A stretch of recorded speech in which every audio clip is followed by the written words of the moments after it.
UPSC ಪ್ರತಿ ವರ್ಷ ಸುಮಾರು 12 ರಿಂದ 13 ಲಕ್ಷ ಜನ ಬರೀತಾರೆ. ಅದೇ ನೀಟಿನ ಪ್ರತಿ ವರ್ಷ 20 ರಿಂದ 25 ಲಕ್ಷ ಮಕ್ಕಳು ಬರೀತಾರೆ.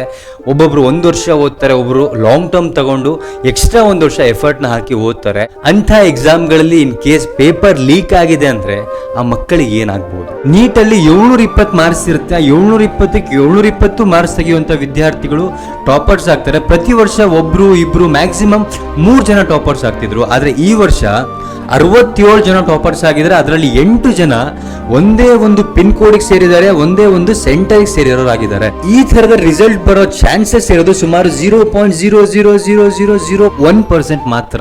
ಲಕ್ಷಾಂತರ ಮಕ್ಕಳು ಕನಸನ್ನು ಹೊತ್ತು ಮನೆ ಬಿಟ್ಟು ಹಾಸ್ಟೆಲ್ಗಳಲ್ಲೂ ಕೋಚಿಂಗ್ ಸೆಂಟರ್ಗಳಲ್ಲೂ ಇದ್ದು ಹಗಲು ರಾತ್ರಿ ದುಡಿದು ಕಷ್ಟಪಟ್ಟು ಒಂದು ಎಕ್ಸಾಮ್ನ ಬರೀತಾರೆ.